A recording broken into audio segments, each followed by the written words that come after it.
Welcome to Eco 102, Study Session 3, Aggregate Demand and Aggregate Supply. Introduction. One of the most important issues in macroeconomics and to the government is the determination of the overall price level, which in turn is determined by the interaction of aggregate demand and aggregate supply. Thus, it is important to study the behavior of aggregate demand and aggregate supply. This study session examines concepts of aggregate demand and supply, learning outcomes. When you have studied this session, you should be able to outline the nature of aggregate demand curve, outline the nature of aggregate supply curve, describe the short-run and long-run aggregate demand and supply. Aggregate demand. Aggregate demand is the total demand for goods and services in the economy. Aggregate demand is usually equal to planned expenditure. Aggregate demand is national income denoted as capital Y, and planned expenditure is the addition of consumption expenditure, C, investment, I, and government consumption expenditure, G. Y is equal to C plus I plus G. The aggregate demand curve. The aggregate demand curve shows the relationship between the short-run equilibrium output, Y, which equals planned aggregate spending, and price level P, or inflation. The relationship is a negative one, implying that an increase in the price level will lead to a decrease in aggregate output and vice versa. The name of the curve reflects the fact that short-run equilibrium output is determined by total planned spending or demand in the economy. The relationship between the short-run equilibrium output and price level is shown in figure 3.1, where the overall price level is on the vertical axis and the aggregate output is on the horizontal axis. It could be seen that the aggregate demand curve is downward sloping, depicting a negative relationship between output and price level. An increase in the price level will reduce short-run equilibrium output. The average demand curve can be either straight or curving. The aggregate demand curve shows a negative relationship between the short-term equilibrium and output as well as price. Economists sometimes define the aggregate demand curve as a relationship between aggregate demand and the price level rather than inflation. Note that aggregate demand curve is not the sum of all the market demand in the economy. It is not a market demand curve. It is different from an ordinary demand curve in the sense that the logic behind the ordinary demand curve is that when prices of a commodity changes, all things being equal, the prices of all other commodities will not change. However, in the case of aggregate demand curve, this logic does not follow, because when the general price level changes, every other price like wages, commodity prices, and interest rate will change. Given this, the logic that explains why a simple demand curve slopes downwards fails to explain why the aggregate demand curve also has a negative slope. Reasons for the downward slope of the aggregate demand curve. The relationship between price level and output can be explained by the following. 1. The response of the monetary authority. When inflation is high, the monetary authority, that is the Central Bank of Nigeria, in the case of Nigeria, responds by raising the interest rate. The increase in interest rate reduces consumption and investment spending. The reduction in consumption and investment spending in turn reduces short-run equilibrium output. The higher inflation, which led to a reduction in output, makes aggregate demand curve to be downward sloping. 2. The effect of money supply and demand on interest rates. Aggregate demand falls when the price level increases because the higher price level causes demand for money to rise. With money supply constant, the interest rate will rise to re-establish equilibrium in the money market. It is the higher interest rate that causes aggregate output to fall. Thus, in the end, the increase in the price level will lead to a fall in aggregate output, which gives a negative relationship between the two. The consumption link. Consumption expenditure tends to rise when interest rate falls and falls when interest rate rises, just as planned investment does. The consumption link is another reason for the downward sloping shape of aggregate demand curve. An increase in general price level increases the demand for money, which in turn leads to an increase in the interest rate. A rise in interest rate causes a decrease in consumption as well as planned investment, which consequently leads to a decrease in output or income. 4. The real wealth effect. Consumption depends on wealth, that is, holding of money, shares, housing, stocks, and so on. Other things being equal, the more wealth households have, the more they consume. If household wealth decreases, the result will be less consumption now and in the future. The price level has an effect on some kinds of wealth. For example, an increase in the price level leads to decrease in purchasing power and lowers the real value of some types of wealth, such as stocks, housing, and so on. However, the effect of a rise in the general price level on wealth depends on what happens to stock prices, housing prices, when the overall price level rises.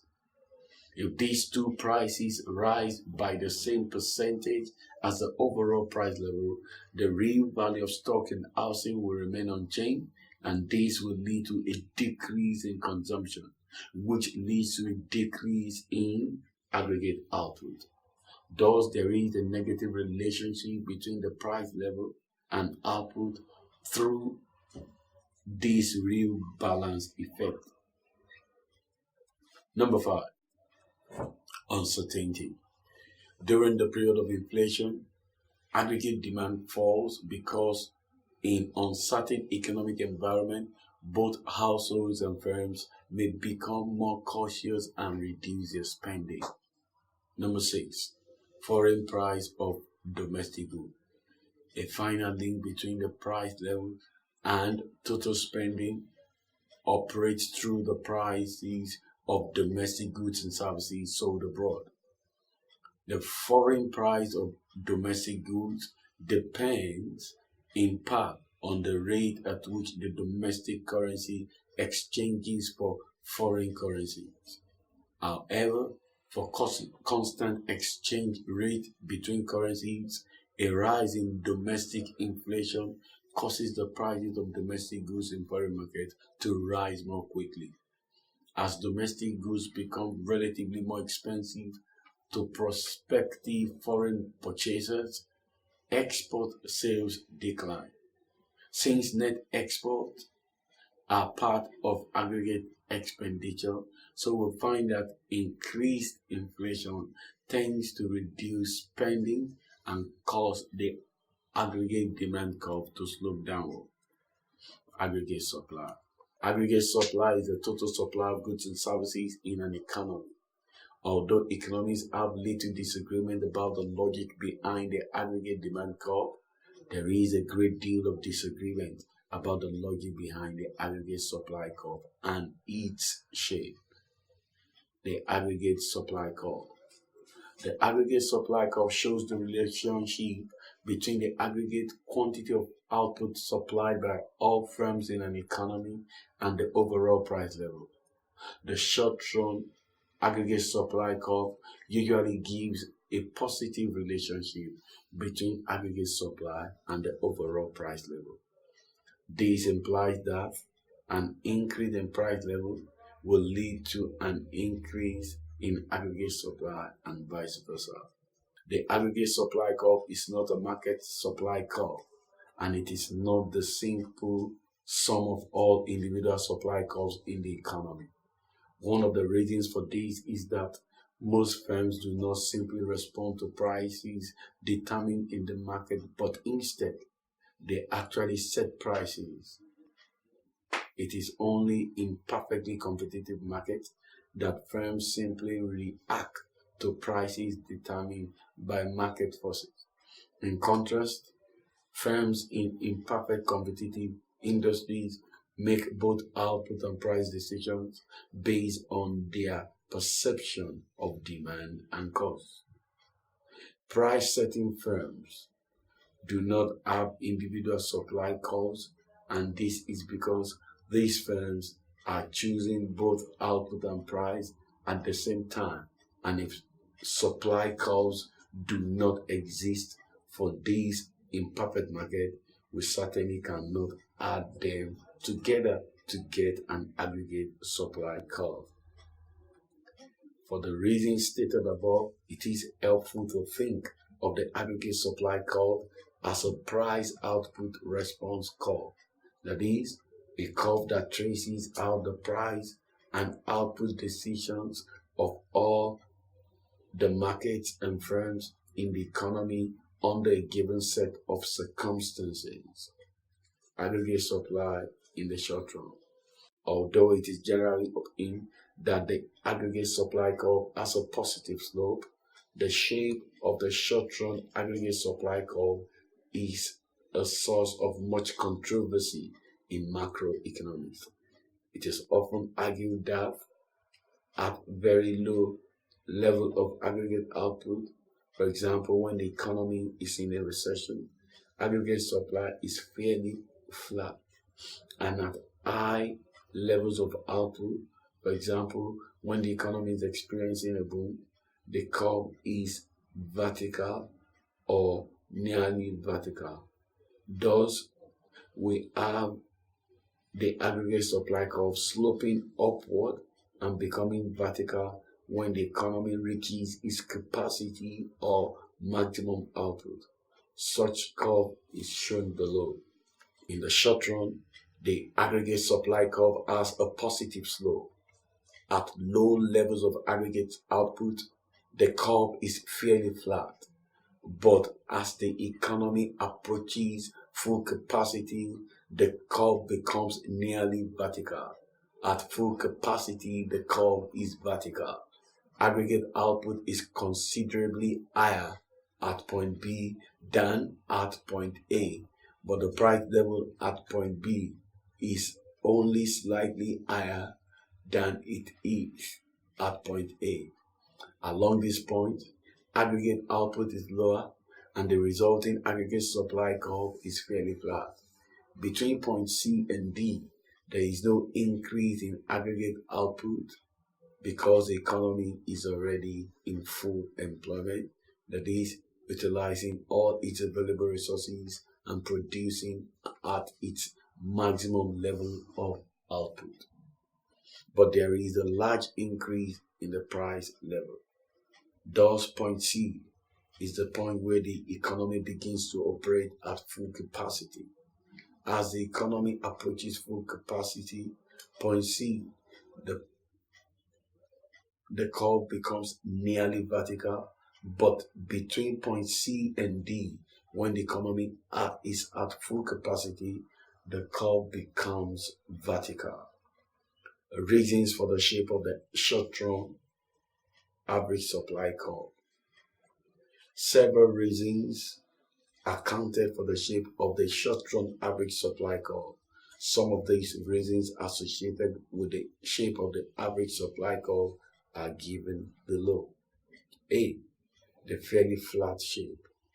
At low levels of output in the economy, firms are likely to be producing at levels of output which are below their existing capacity constraint. That is, they are likely to be holding excess capital and labor, and it is also likely that there will be cyclical unemployment in the economy as a whole in periods of low output. Suppose now that there is an increase in aggregate demand when the economy is operating at low levels of output. The firm will respond to this increase in aggregate demand by increasing output much more than the increased price, with little or no increase in the overall price level. This is because firms are already operating below capacity, so the extra cost of producing more output is likely to be small.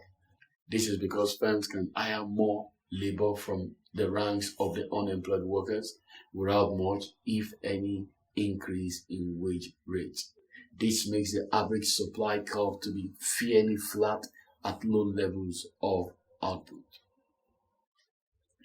In figure 3.1, if the economy is operating at a low level of output, such as at point A, that is below full capacity, and then suppose now that there is an increase in aggregate demand from point A to B, one can see from the curve that the movement from point A to B makes the curve to become fairly flat, as the increase in aggregate demand results in an increase in output with a small increase in the overall price level.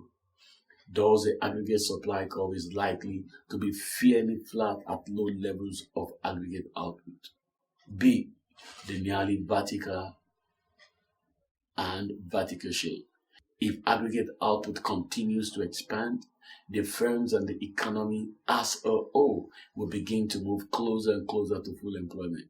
Firms' response to the increase in aggregate output is likely to change from mainly increasing output to increasing prices. This is so because as firms continue to increase their output, they begin to bump into their short-run capacity constraint.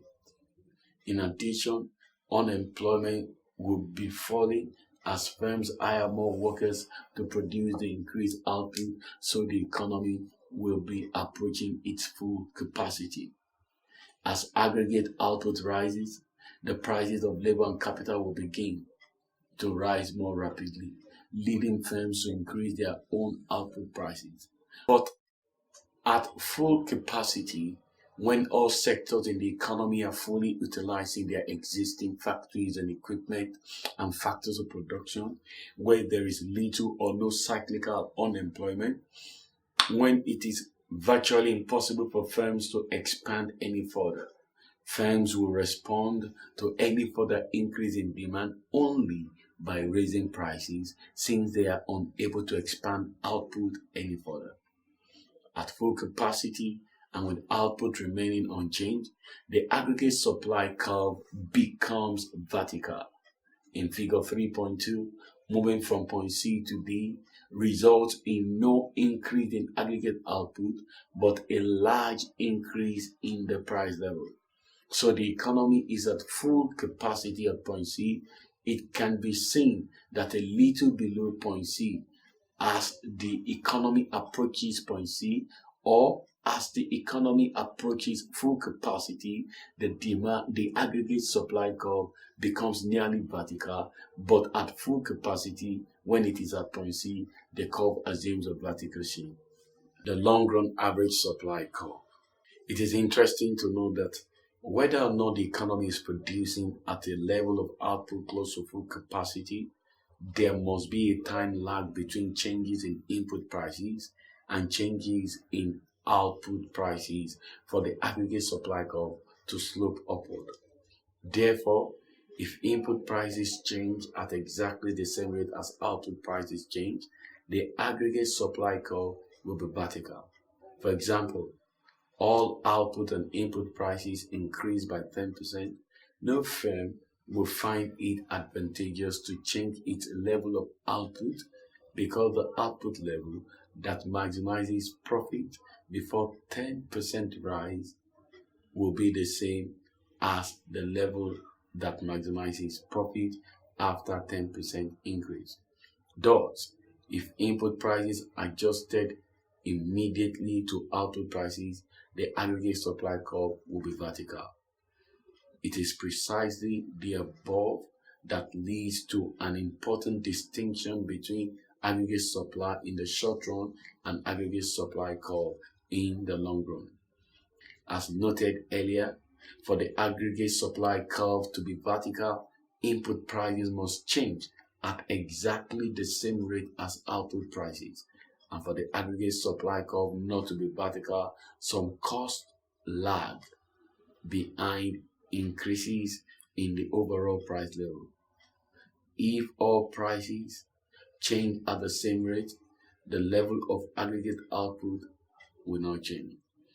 In the short run, a period when at least one input varies and others are fixed, at least changes in some cost lag behind changes in the price level. This is because the short run is a period too short for input prices to quickly adjust to overall macroeconomic changes. Thus, in the short run, wage rate tend to adjust slowly to overall macroeconomic change, and the aggregate supply curve cannot be vertical. In the short run, the wage rate may increase at exactly the same rate as the overall price level if increase in the price level is fully anticipated. However, most employees do not usually receive automatic pay rise as the overall price level rises, and sometimes increases in the price level are unanticipated. Therefore, in the short run, changes in cost lag behind price level changes, but ultimately move with the overall price level. In the long run, however, which is a time sufficient for adjustment to be made such that cost and price level change at the same rate, the aggregate supply curve is best modeled as a vertical curve. In other words, in the short run, if the wage rate and the other costs adjust fully to changes in price, and if all prices change at the same rate and the level of aggregate output does not change, thus the long-run average supply curve is vertical. The long-run average supply curve is shown in figure 3.3. Shift in the aggregate demand curve. The aggregate demand curve in figure 3.1 is based on the assumption that the government policy variable G, tax, and money supply are fixed. If any of these variables change, the aggregate demand curve will shift. In a nutshell, an expansionary policy will make the aggregate demand curve to shift to the right, and a contractionary policy will shift the curve to the left. These shifters are discussed below. Changes in monetary authorities' policy reaction function. These can be in the form of monetary authority choosing an expansionary or contractionary monetary policy, either through changing money supply or through changing the interest rate. A. Change in money supply. An increase in the quantity of money supply in the economy at any given price level will make interest rate to fall, thereby causing planned investment spending to rise. The increase in planned investment spending will result into an increase in output at the given price level. Thus, an increase in the quantity of money supplied at a given price level will shift aggregate demand curve to the right and vice versa. An increase in the money supply shifts the aggregate demand curve to the right from AD0 to AD1, leading to an increase in output at each possible price level, while a decrease in the money supply shifts the curve to the left from AD0 to AD1, leading to a decrease in output level at each possible price level. B. Change in the interest rate. For a given rate of inflation, occasionally the monetary authority may choose an expansionary or contractionary monetary policy. At a very high inflation, which has refused to decline, the authority might embark on a contractionary monetary policy by setting the interest rate higher than normal at each rate of inflation.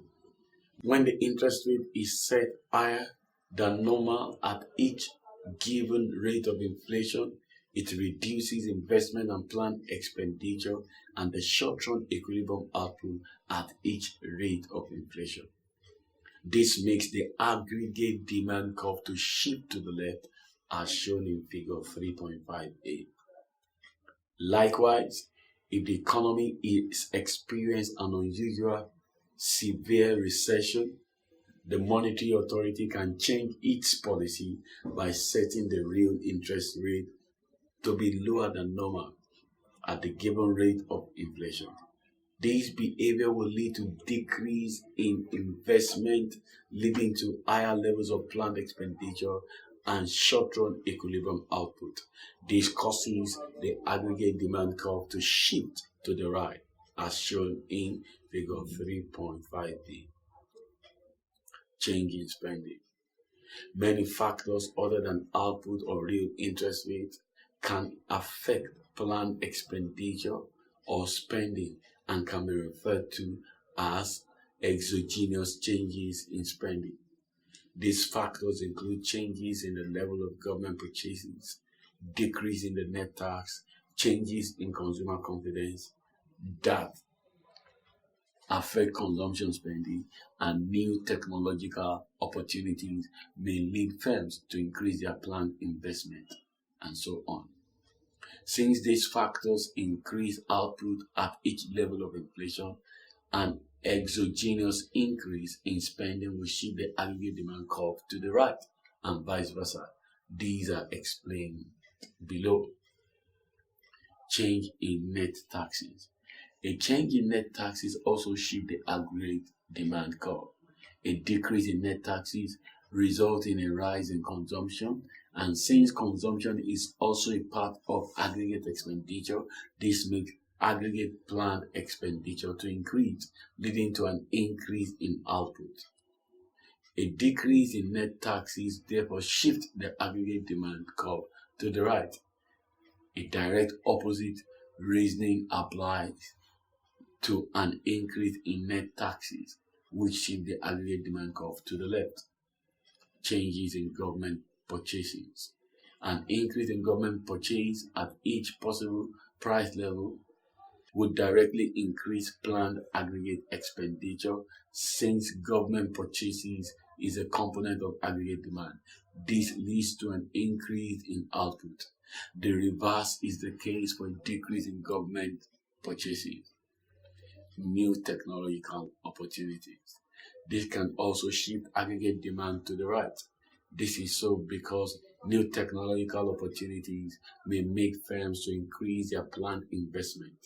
The increase in planned investment, which is also a component of planned expenditure, will lead to an increase in aggregate expenditure, and thus output will increase. This will shift the aggregate demand curve to the right.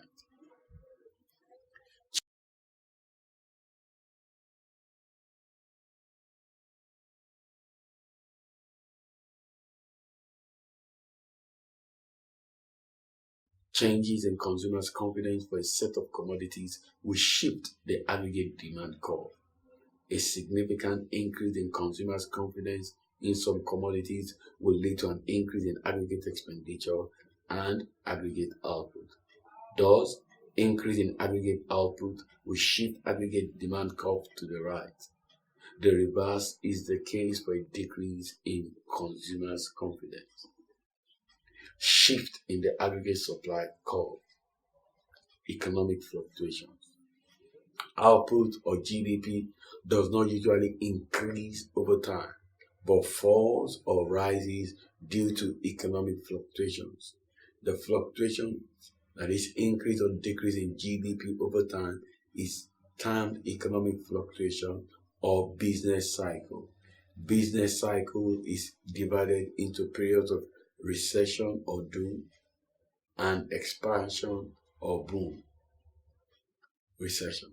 This is a persistent fall in output growth over a period of 3 consecutive quarters.